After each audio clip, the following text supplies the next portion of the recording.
Bismillahirrahmanirrahim. Assalamualaikum warahmatullahi wabarakatuh. Adik-adik yang insyaallah dirahmati Allah Subhanahu wa taala. Hari ini kita akan belajar analisis real. Pada pertemuan pertama ini, adik-adik diharapkan untuk menekan tombol like dan subscribe, juga memberikan komentar. Kita lanjut. Bilangan real. Bilangan real digunakan secara luas di universitas dan sekolah menengah atas, tetapi sering tidak didefinisikan secara mendalam. Jika bilangan bulat dan rasional secara cermat dipelajari di sekolah sejak sekolah dasar, maka bilangan real karena kekontinuannya sering terlupakan. Siswa mengetahui fakta bahwa ada bilangan yang tidak rasional, tetapi pertanyaan tentang koleksi semua bilangan itu diabaikan. Mahasiswa tahun pertama cukup puas dengan ilustrasi bahwa bilangan real adalah titik-titik pada garis bilangan. Kalkulus lanjut juga menghindari hal tersebut. Pada akhirnya, presentasi formalnya baru ditemukan pada perkuliahan analisis real. Ada 7 pertanyaan yang bisa jadi dari ketujuh pertanyaan ini kita belum mampu menjawabnya dengan benar dan memuaskan. Mungkin 1 atau 2 yang bisa kita jawab, tapi selainnya itu tidak mampu kita jawab dengan benar dan memuaskan. Pertanyaan yang pertama, apa makna dari 0,9999 dan seterusnya? Apakah maknanya kurang dari 1 atau sama dengan 1? Pertanyaan yang kedua, bagaimana kita tahu bahwa 3 akar 2 adalah bilangan real? Pertanyaan yang ketiga, layar kalkulator hanya bisa menampilkan 9 angka, menunjukkan angka 1,35353535. Dapatkah kita memastikan bahwa bilangan itu rasional? Pertanyaan keempat, bagaimana kita menambahkan atau mengalihkan dua bilangan real seperti akar 2, pi? Bagaimana bilangan real dikenali? Dapatkah semua bilangan real dideskripsikan? Dapatkah bilangan real dideskripsikan atau dihitung? Pertanyaan yang keenam, bagaimana kita memastikan bahwa sistem bilangan real tertutup terhadap operasi seperti eksponensial, logaritma, dan lain-lain? Dan pertanyaan yang terakhir, sejarahnya contoh pertama bilangan tak rasional dihasilkan dari pemecahan atau solusi persamaan aljabar seperti x kuadrat kurang 2 sama dengan 0. Sewaktu mengukur diagonal dari persegi dengan sisi 1, apakah ini memotivasi kita untuk memperluas? Jika ya, mengapa tidak semua solusi persamaan aljabar dengan koefisien rasional merupakan suatu bilangan real? Misalnya x kuadrat tambah 1 sama dengan 0. Dari 7 pertanyaan ini mengilustrasikan kepada kita belum mampu atau belum paham terkait dengan apa itu bilangan real. Makanya kita harus lebih giat lagi belajar bilangan real. Dan untuk memudahkan kita belajar bilangan real, maka kita akan terlebih dahulu mempelajari strategi pembuktian. Strategi pembuktian yang kita akan pelajari adalah strategi pembuktian deduktif. Strategi pembuktian deduktif adalah strategi pembuktian dari sesuatu yang khusus ke sesuatu yang umum. Pada bagian ini kita ingat lagi beberapa strategi atau format pembuktian deduktif, tetapi perlu ditegaskan bahwa tidak ada cara yang pasti untuk sampai pada suatu bukti dan juga tidak ada bukti yang terbaik. Oke. Strategi pembuktian deduktif. Misalkan konklusi atau kesimpulan dari sebuah argumen atau pernyataan adalah P maka Q. Jika P maka Q. Ada 3 strategi yang dapat digunakan, yaitu bukti langsung, bukti secara kontraposisi, dan bukti tak langsung atau kontradiksi. Strategi yang pertama yang akan kita bahas adalah strategi secara langsung. Untuk menyelesaikan pembuktian dengan bukti secara langsung, maka kita asumsikan P benar dan kemudian kita buktikan Q. Kita asumsikan P benar dan kita buktikan Q. Contoh 1.1. Misalkan A dan B bilangan real. Buktikan bahwa jika A lebih besar daripada 0 dan A kurang dari B, maka A kuadrat kurang dari B kuadrat. Analisis pendahuluan. Kita diberikan premis-premis bahwa A dan B adalah bilangan real. Konklusi atau kesimpulan kita berbentuk jika P maka Q, di mana P adalah pernyataan A lebih besar daripada 0 dan lebih kecil daripada B, dan Q adalah pernyataan A kuadrat lebih kecil daripada B kuadrat. Dengan strategi ini kita seharusnya mengasumsikan bahwa A lebih besar daripada 0 dan A lebih kecil daripada B. Ini adalah benar, dan dengan ini kita akan menggunakannya untuk membuktikan A kuadrat lebih kecil daripada B kuadrat. Bentuk akhir pembuktian. Misalkan A dan B bilangan real. Misalkan A lebih besar daripada 0 dan lebih kecil daripada B. Karena A lebih besar daripada 0, jika dikalikan dengan A, maka pertidaksamaan awal dari A lebih besar daripada 0 dan lebih kecil daripada B memenuhi atau menjadi, karena dikalikan A tadi, A kuadrat, A kali A kuadrat lebih besar daripada 0 dan lebih kecil daripada B dikali A, AB. Begitu juga dengan B lebih besar daripada 0.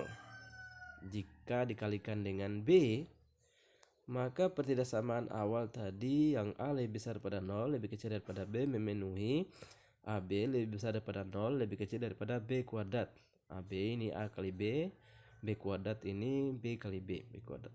Dengan menyusun sebuah urutan, kita peroleh A 0 lebih kecil daripada A kuadrat, lebih kecil daripada B kuadrat, lebih kecil daripada B kuadrat. Lalu dari sini kita ambil kesimpulan jika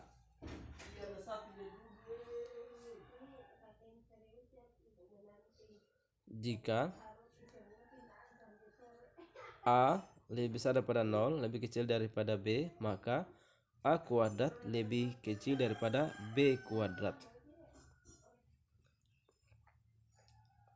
Atau kalau kita gunakan sebuah angka, contoh 1.1 ini kita gunakan angka, misalkan kita ganti A dengan 2 dan B ini kita ganti dengan 4. Misalkan A 2 dan 4 bilangan real. Kita akan buktikan bahwa 2 lebih besar daripada 0 dan lebih kecil daripada 4. Maka 2 kuadrat 4 lebih kecil daripada 4 kuadrat 16. Benar bahwa 4 lebih kecil dari 16. Analisis pendahuluan. Kita diberikan premis-premis bahwa 2 dan 4 adalah bilangan real. Tadi kita sudah ganti A dengan B, A diganti dengan 2, B diganti dengan 4 adalah bilangan real. Konklusi atau kesimpulan kita berbentuk jika P maka Q. Maka di mana P adalah pernyataan A 2 lebih besar daripada 0 dan lebih kecil daripada 4, dan Q adalah pernyataan 2 kuadrat lebih kecil daripada 4 kuadrat atau 4 lebih kecil daripada 16. Dengan strategi ini kita seharusnya mengasumsikan bahwa 2 lebih kecil daripada 0 dan 2 lebih besar daripada 0 dan 2 lebih kecil daripada 4. Ini adalah pernyataan yang benar, dan dengan pernyataan itu kita akan gunakan untuk membuktikan bahwa 2 kuadrat lebih kecil daripada 4 kuadrat atau 4 lebih kecil daripada 16. Bentuk pembuktian akhir, misalkan 2 dan 4 bilangan real. Misalkan 2 lebih besar daripada 0 dan lebih kecil daripada 4 tadi. Karena 2 lebih besar daripada 0, jika dikalikan dengan 2, maka pertidaksamaan itu berubah dari pertidaksamaan awal tadi yang 2 lebih besar daripada 0 dan lebih kecil daripada 4 itu akan menjadi atau memenuhi 2 kali 2 kuadrat 2 kali 2 kuadrat 4 lebih besar daripada 0 dan lebih kecil dari 4 kali 2 yaitu 8. 4 lebih kecil dari 8. Begitu juga karena 4 lebih besar daripada 0, jika dikalikan dengan 4, maka pertidaksamaan awal 2 lebih besar daripada 0 dan lebih kecil daripada 4 memenuhi atau menjadi 2 kali 4 8 lebih besar dari 0 dan lebih kecil daripada 4 kali 4 atau 4 kuadrat 16. 8 lebih besar daripada 0 dan lebih kecil daripada 16. Dengan menyusun sesuatu urutan, kita peroleh bahwa 0 lebih kecil daripada 4, 2 kali 2 tadi, lebih kecil dari 2 kali 4 8 dan lebih kecil dari 4 pangkat 2 atau 16. Jadi kita simpulkan bahwa jika 2 lebih besar daripada 0 dan lebih kecil dari 4, 2 lebih besar daripada 0 dan lebih kecil daripada 4, maka 4 atau 2 kuadrat atau 4 itu lebih kecil daripada 4 kuadrat atau 16. Bisa ya? Kita lanjut lagi. Itu pembuktian secara langsung. Kita lanjut lagi dengan pembuktian yang kedua, yaitu kontraposisi. Pembuktian kontraposisi, kita asumsikan bahwa Q salah dan kemudian kita akan buktikan bahwa P juga salah. Kalau langsung tadi kita buktikan P benar, maka Q juga harus benar. Sementara untuk kontraposisi kita buktikan bahwa Q-nya salah dan kita akan buktikan bahwa P-nya juga salah. Contoh 1.2, misalkan AB dan C adalah bilangan real, A lebih besar daripada B. Kita buktikan bahwa A kali C itu lebih kecil daripada B kali C. Misalkan A, B dan C adalah bilangan real, A lebih besar daripada B. Kita akan buktikan bahwa jika A kali C lebih kecil daripada atau sama dengan B kali C, maka C-nya itu kurang dari atau sama dengan 0. Nah, analisis pendahuluan. Kita diberikan premis bahwa A, B, dan C adalah bilangan real dan A lebih besar daripada B. Konklusi kita berbentuk P maka Q. Jika P maka Q, di mana P adalah pernyataan A kali C lebih kecil atau sama dengan B kali C, dan Q adalah pernyataan C kurang dari atau sama dengan 0. Berdasarkan strategi ini, kontraposisi dari tujuan kita berbentuk negasi Q. Jika negasi Q, maka negasi P. Saya ulangi, jika negasi Q maka negasi P, di mana negasi Q adalah pernyataan C lebih besar daripada 0 dan negasi P adalah pernyataan AC lebih besar daripada B C. Ini negasi ya. Tadi awalnya di contoh 1.2 Q-nya itu adalah C kurang dari 0. Maka negasinya atau lawannya adalah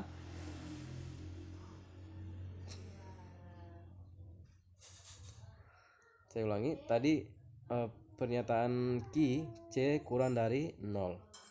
Maka negasinya adalah C lebih besar dari 0. Dan tadi juga P itu adalah A kali C lebih kecil atau sama dengan BC.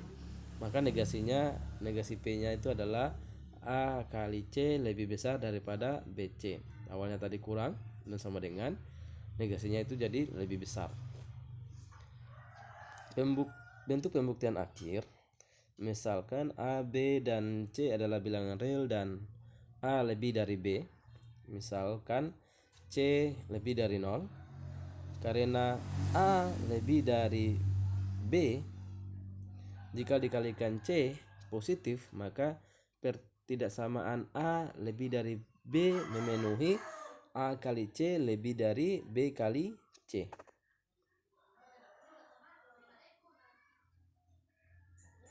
Saya ulangi. Misalkan A, B, dan C adalah bilangan real dan A lebih dari B. Ya, ini tadi. Misalkan C lebih dari 0. Ini negasi tadi. Karena A lebih dari B, jika dikalikan dengan C positif, maka pertidaksamaan A lebih dari B ini, A dikalikan dengan C, B juga dikalikan dengan C, maka dia jadi A kali C lebih besar daripada B kali C. Tandanya tidak berubah. Karena negasi Q benar dan negasi P juga benar, maka kita simpulkan bahwa jika A kali C kurang dari atau sama dengan BC, maka C kurang dari atau sama dengan 0. Ini. Ya, kita kembalikan ke pernyataan awal. Pada contoh 1.2. Oke, lanjut lagi. Strategi yang ketiga adalah strategi tidak langsung. Untuk strategi yang tidak langsung ini, asumsikan bahwa P dan negasi Q dan kemudian temukan kontradiksinya. Ya. Kita asumsikan bahwa P dan negasi Q dan kemudian kita temukan kontradiksinya. Contoh 1.3. Misalkan A, B, dan C bilangan real. A lebih besar daripada B, buktikan bahwa AC kurang dari atau sama dengan BC, maka C kurang dari atau sama dengan 0. Ini soal yang sama di 1.2 dengan pembuktian yang berbeda. Analisis pendahuluan, kita berikan premis-premis bahwa A, B, dan C adalah bilangan real dan A lebih besar daripada 0. Konklusi atau kesimpulan kita berbentuk P, jika P maka Q, di mana P adalah pernyataan AC kurang dari atau sama dengan BC dan Q adalah pernyataan C kurang dari atau sama dengan 0. Berdasarkan strategi ini, kita asumsikan anteseden AC kurang dari atau sama dengan BC dan negasi dari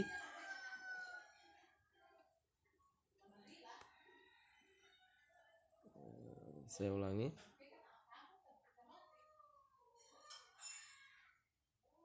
Berdasarkan strategi ini, kita asumsikan bahwa antiseden AC kurang dari atau sama dengan BC dan negasi dari konsekuensi yaitu C lebih dari 0 benar. Tujuan kita selanjutnya adalah menemukan kontradiksinya. Ya. Ini adalah pernyataan P. Ini adalah pernyataan negasi Q. Q-nya sendiri adalah ini ya.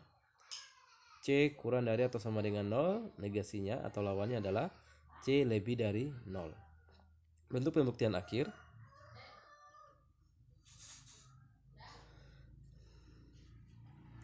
misalkan A, B, dan C adalah bilangan real dan A lebih daripada B. Misalkan AC kurang dari BC, asumsikan C itu lebih dari 0. C lebih dari 0. Ini C itu adalah negasi Q. C lebih dari 0. Karena A lebih dari B, jika dikalikan dengan C positif, maka pertidaksamaan A lebih besar daripada B memenuhi A kali C lebih besar daripada B kali C. Tadi kan A lebih besar daripada B. Lalu kita kalikan dengan C pada kedua ruas, maka memenuhi A kali C lebih besar daripada B kali C. Ini kontradiksi dengan AC ini harusnya lebih besar, kurang dari atau sama dengan BC. Kontradiksi ya. AC lebih dari BC ini kontradiksi dengan AC kurang dari atau sama dengan BC. Jadi jika AC kurang dari atau sama dengan BC, maka C kurang dari atau sama dengan 0.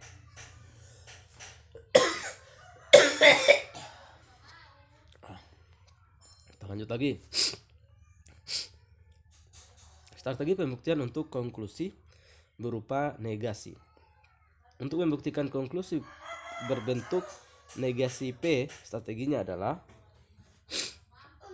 asumsikan P benar, kemudian temukan kontradiksinya. Saya ulangi. Untuk membuktikan konklusi berbentuk negasi P atau kesimpulan berbentuk negasi P, strateginya adalah asumsikan P benar, kemudian temukan kontradiksi. Contoh 1.4, buktikan jika A kuadrat tambah B sama dengan 13 dan B tidak sama dengan 4, maka A juga tidak sama dengan 3. Analisis pendahuluan. Kita diberikan premis bahwa A kuadrat tambah B sama dengan 13 dan B tidak sama dengan 4. Konklusi ini berbentuk negasi P, yaitu pernyataan A tidak sama dengan 3. A tidak sama dengan 3. Berdasarkan strategi pembuktian, premis menjadi A kuadrat tambah B sama dengan 13 dan A sama dengan 3. P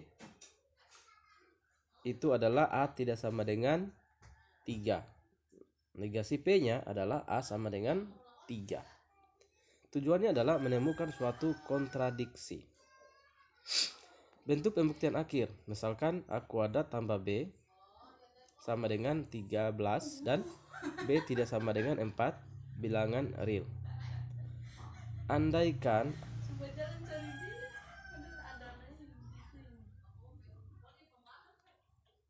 bentar ya.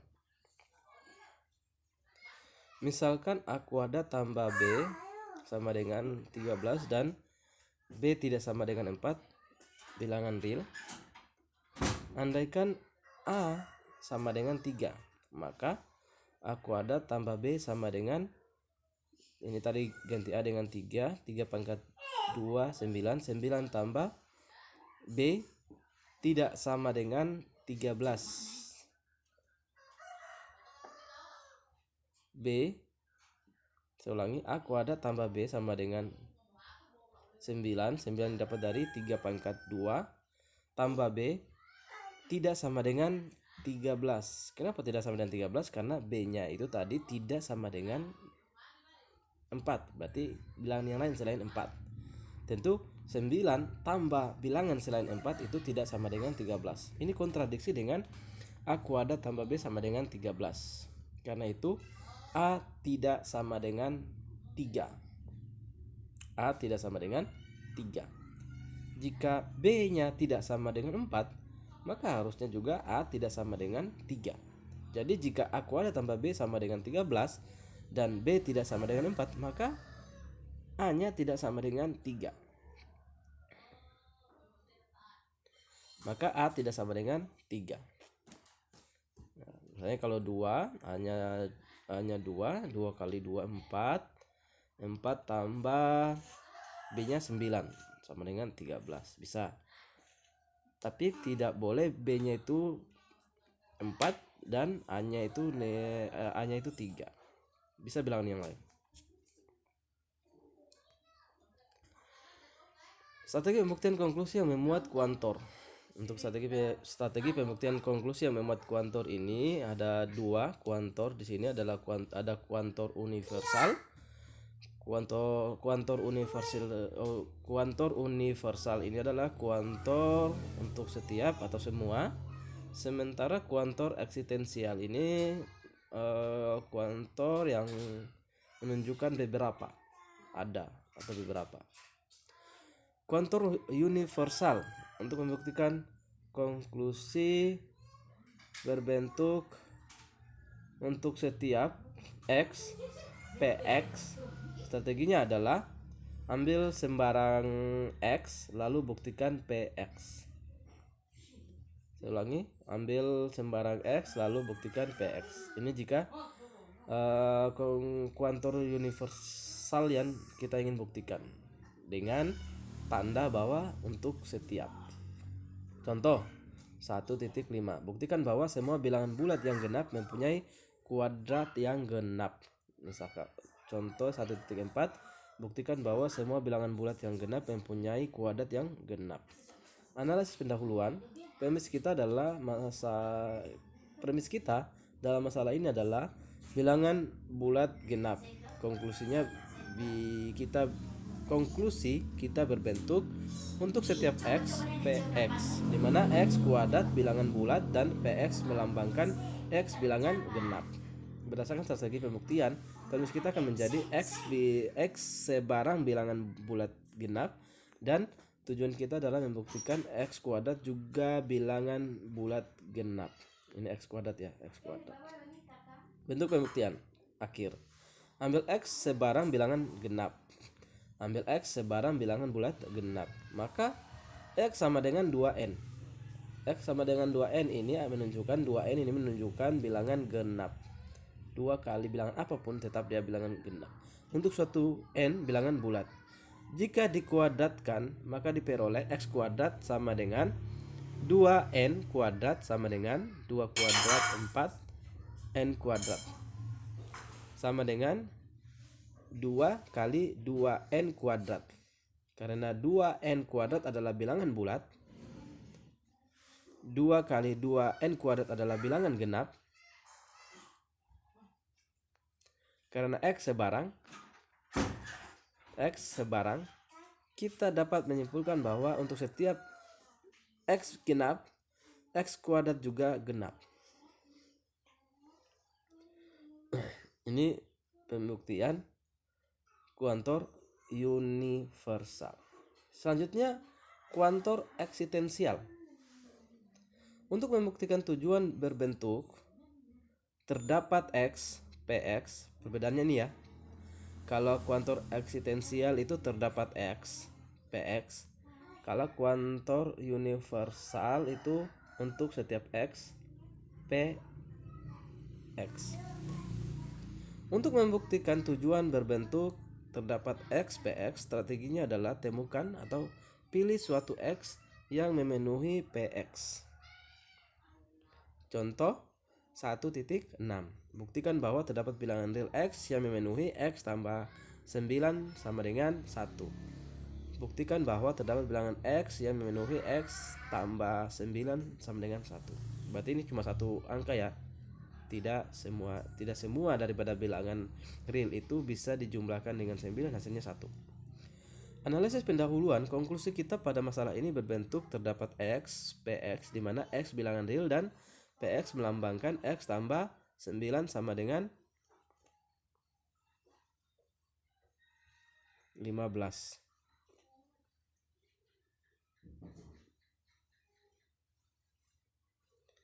Maaf, ini bukan 15, tapi ini adalah 1. PX melambangkan X tambah 9 sama dengan 1. Berdasarkan strategi pembuktian, premis kita akan menjadi pilih X suatu bilangan bulat, dan tujuan kita adalah membuktikan X tambah 9 sama dengan 1, bukan 15, 1. Bentuk pembuktian, pilih X, X-nya adalah negatif 8, maka X tambah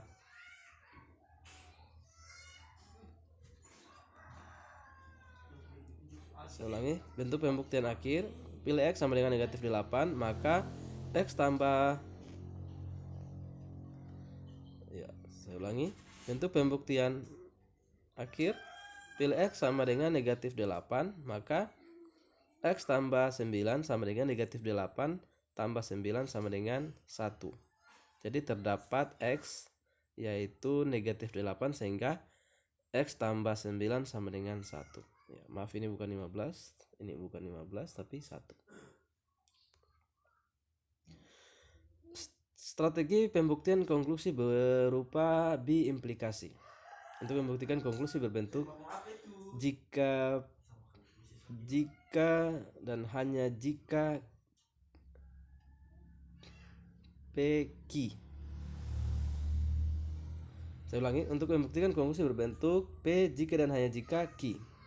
Konklusi berupa B implikasi. Saya ulangi, untuk membuktikan konklusi berbentuk P jika dan hanya jika Q, strateginya adalah kita buktikan P maka Q dan Q maka P secara terpisah. Kita buktikan dua ruas P maka Q dan Q maka P secara terpisah. Contoh 1.7 misalkan Y lebih dari 0. Kita buktikan bahwa X kali Y sama dengan 0. Saya ulangi, jika Y lebih besar daripada 0, kita buktikan bahwa X kali Y sama dengan 0. Jika dan hanya jika X sama dengan 0. Ya, ini kita akan buktikan. Saya ulangi, kalau misalkan Y lebih besar daripada 0, kita akan buktikan bahwa X kali Y sama dengan 0 jika dan hanya jika X-nya itu 0. Analisis pendahuluan. Pada masalah ini, premisnya adalah Y lebih besar daripada 0 dan konklusinya adalah X kali Y sama dengan 0 jika dan hanya jika X sama dengan 0. Berdasarkan strategi pembuktian, premis kita akan menjadi Y lebih besar daripada 0 dan konklusinya ada dua, yaitu X kali Y sama dengan 0 jika X sama dengan 0 dan X sama dengan 0 jika X kali Y sama dengan 0. Ini kita sudah bagi dua tadi ya, kita sudah bagi dua, P maka Q dan Q maka P. Kita akan membuktikan keduanya. Bentuk pembuktian akhir, misalkan Y lebih besar pada 0, misalkan juga X kali Y sama dengan 0. Karena Y lebih besar daripada 0, maka 1 kali Y itu adalah anggota daripada bilangan real, sehingga X kali Y sama dengan 0. X nya kita rubah dengan 1 per Y kali X kali Y sama dengan 1 per Y kali 0. Maka Y nya X nya sama dengan 0 ya. 1 per Y kali Y 1 kali X 1 per Y kali 0 0 sehingga X sama dengan 0. Saya ulangi, 1 per X kali Y sama dengan 1 kali X 1 kali X adalah X, maka X sama dengan 0. Terbukti jika X kali Y sama dengan 0, maka X nya sama dengan 0. Lalu kita buktikan lagi untuk Q maka P. Misalkan X nya sama dengan 0, maka X kali Y sama dengan 0 kali Y sama dengan 0. Berarti Y nya 0. Terbukti jika X sama dengan 0, maka X kali Y sama dengan 0. Untuk Y lebih besar daripada 0, ini kita bisa buat kesimpulan, maka untuk Y sama dengan 0, Y lebih besar daripada 0, X kali Y sama dengan 0 jika dan hanya jika X sama dengan 0 ya. Artinya kalau dibuat dalam bilangan Y lebih besar daripada 0, ini misalnya 4 lebih besar daripada 0, lalu 4 kali bilangan X ini hasilnya 0, itu akan terwujud jika X nya 0. 4 kali 0 sama dengan 0 ya. Mungkin demikian. Yang terakhir adalah strategi pembuktian konklusi berupa disjungsi. Untuk membuktikan tujuan berbentuk disjungsi itu atau P atau Q, strateginya adalah jika P berlaku, maka bukti selesai. Jika P tidak berlaku, buktikan Q. Jika P berlaku, maka bukti selesai. Jika P tidak berlaku, buktikan Q. Contoh 1.8, buktikan bahwa jika A kali B sama dengan 0. Buktikan bahwa jika A kali B sama dengan 0, maka A sama dengan 0 atau B sama dengan 0. Ini sama ya dengan yang tadi. Buktikan bahwa jika A kali B sama dengan 0, maka A sama dengan 0 atau B sama dengan 0. Keduanya, kalau bukan A nya 0 atau B nya 0, sehingga kalau dikalikan hasilnya 0. Analisis pendahuluan. Pada masalah ini premisnya adalah A kali B sama dengan 0, dan konklusinya atau kesimpulannya adalah A sama dengan 0 atau B sama dengan 0. Berdasarkan strategi pembuktian, premis menjadi A kali B sama dengan 0 dan A sama dengan 0 berakibat bukti selesai. Atau A tidak sama dengan 0, atau A tidak sama dengan 0 berarti B sama dengan 0. Bentuk pembuktian akhir, misalkan A kali B sama dengan 0, jika A sama dengan 0, maka bukti selesai. Artinya kalau A ini 0, ya tentu kalau A 0 dikali B hasilnya 0. Bukti selesai. Sekarang andaikan jika A tidak sama dengan 0, maka A per 1 per A elemen bilangan real. Sehingga A kali B yang sama dengan 0 tadi dikalikan dengan 1 per A, 1 per A kali B, hasilnya adalah 1 per A kali B sama dengan dikalikan sama dengan 1 per A kali 0 juga, 1 per A kali B, 1 per A kali A ini hasilnya 1, B tetap B, 1 per A kali 0 ini hasilnya 0, sehingga 1 kali B hasilnya 0 dan 1 kali B hasilnya B sama dengan 0. Saya ulangi, kalau kita mengandaikan A tidak sama dengan 0, maka 1 per A itu elemen bilangan real. Sehingga A kali B sama dengan 0 ini, kedua ruas dari A kali B dan 0 ini kita kalikan dengan 1 per A. 1 per A kali B sama dengan 1 per A kali 0. 1 per A kali A, kita kumpulkan nilai A. Lalu 1 per A kali 0 itu hasilnya 0. 1 per A kali A hasilnya 1, B tetap sama dengan 0. Sementara 1 kali B hasilnya B sama dengan 0. Jadi jika A kali B sama dengan 0, maka A sama dengan 0 atau B sama dengan 0. Artinya kalau bukan A yang 0, B-nya yang 0. Artinya kalau A kali B sama dengan 0, tentu kalau bukan A yang 0, B yang 0. Demikian pertemuan kita pada hari ini. Terima kasih. Saya ulangi lagi, jangan lupa subscribe, like supaya bisa saya ambil sebagai absen, dan ada tugas yang akan dikerjakan oleh adik-adik sekalian dari beberapa strategi pembuktian. Itu coba adik-adik membuktikannya dengan mengganti nilai A, B, dan C dengan angka.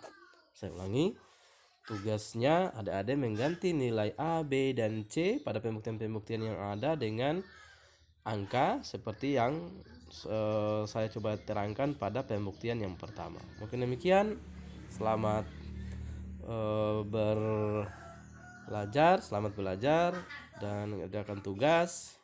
Insya Allah minggu depan tugasnya dikumpulkan. Terima kasih. Assalamualaikum warahmatullahi wabarakatuh.